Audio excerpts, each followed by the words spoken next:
नहीं लूंगा, सुरक्षा बल आम जनता के लिए होना चाहिए। फिर उन्होंने कहा बड़ा बंगला नहीं लूंगा, आम आदमी की तरह सामान्य घर में रहूंगा। ठीक है, मंत्री मेट्रो में शपथ लेने पहुंचे, ये स्थिति थी। तो जो मेरा सवाल ये होता है, मेरा सवाल ये अटैक होता है तो उनको सुरक्षा लेनी पड़ती है। सुरक्षा लेना चाहिए, सुरक्षा के तो मैं भी पक्ष में हूं कि किसी भी राज्य के मुख्यमंत्री को सुरक्षा लेना चाहिए, इसमें कोई भी बुराई नहीं है। अब मैं दूसरी बात आपसे कह रहा हूं कि जो केजरीवाल अन्ना के साथ थे वो सच्चे केजरीवाल थे, या जो आज केजरीवाल है ये वही केजरीवाल है या केजरीवाल बदल? ये वही केजरीवाल है। मैं आपको एक बात और याद दिला देता हूं, हमें तो अगर नहीं सुन लीजिए, ऋषि रंजन जी आपको केजरीवाल कितने बदले दिखे? क्योंकि उस वक्त सबसे ज्यादा हमले कांग्रेस पर किए थे केजरीवाल ने, वो लिस्ट लेकर आते थे भ्रष्ट मंत्रियों की जिसमें कांग्रेस के मंत्री होते थे। आप बताइए ऋषि जी, आप बताइए कितने बदले केजरीवाल? प्रखर जी, मेरा सेठी साहब से एक सवाल है। ठीक है, सुरक्षा चाहिए, घर चाहिए, मुख्यमंत्री को चाहिए, लेकिन आपने कहा, आप बताइए, भारतीय राजनीति इतिहास में आपने कहा देखा कि एक मकान के मेंटेनेंस में 30 करोड़ से अधिक खर्च कर दिए गए हो? आप बता दीजिए सेठी साहब को एग्जाम्पल हो। सर 1 एकड़ का मकान है सर, भाजपा का मेरा भी कंस्ट्रक्शन में सवाल कंप्यूटर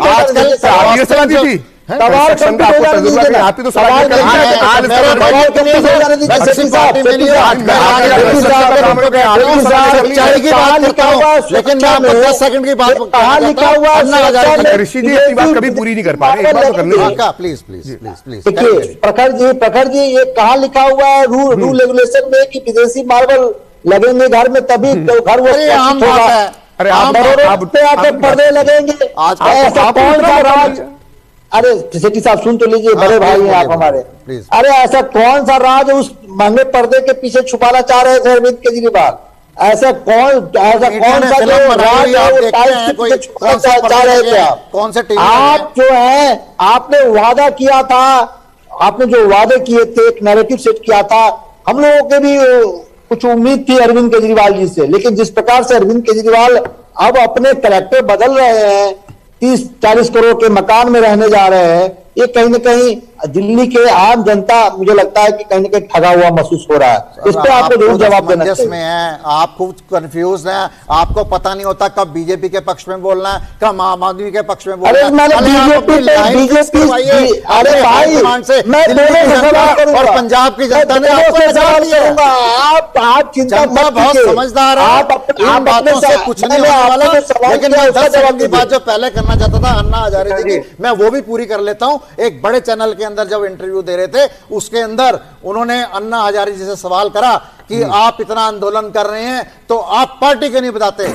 उन्होंने कहा अरविंद बनाएगा, अरविंद बनाएगा। आप बार बार हर चैनल के ऊपर एक सवाल होता है, अन्ना हजारे करके अन्ना हजारे जी को, अन्ना हजारे जी की डायरेक्शन के ऊपर पार्टी बनाई, देश के अंदर सत्ता हासिल आपने और पूरे संसार के अंदर अन्ना हजारे कमाया, आपके लिए खतरा बन गए, जिसके लिए कोई विपक्षी पार्टी कोई विपक्षी पार्टी आपके साथ अलायंस करने को तैयार नहीं है। सेठी जी आप टीवी चैनल से अलायंस करना शुरू कर दिया। सेठी जी सुन लीजिए, अन्ना हजारे जी का सारा हम लोग सम्मान करते हैं, उन्होंने एक अच्छा मूवमेंट चलाया था। सुनिए, लेकिन आपने क्या केजरीवाल जी या कभी आपकी पार्टी ने कभी बोला अन्ना जी आप हम आपके चरणों की धूल, आप कभी हमारे घर भी आए? हमेशा बोलते हैं। कभी उनके शपथ ग्रहण में कभी आए अन्ना जी, आप लेने गए? आप जरा मिलकर दिखा दिए अन्ना हजारे से। अन्ना जी ने क्या बोला? आपने अडवाणी जी का अब ये बात नहीं हुई, बात अन्ना हजारे की हो रही है, तरफी बात अन्ना हजारे की।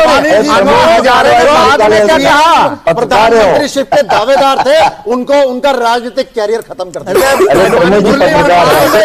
राजनीतिक कैरियर खत्म कर दिया। अडवाणी जी कुमार 92 साल है, 2004 हाउस बन गया 2 लोगों के बीच में। दिल्ली की गरीब जनता, आपने पेट्रोल डबल कर दिया, डीजल डबल कर दिया, सीएनजी आप लोग व्हाट अबाउट कहां पे व्हाट अबाउट पे आ गए आप?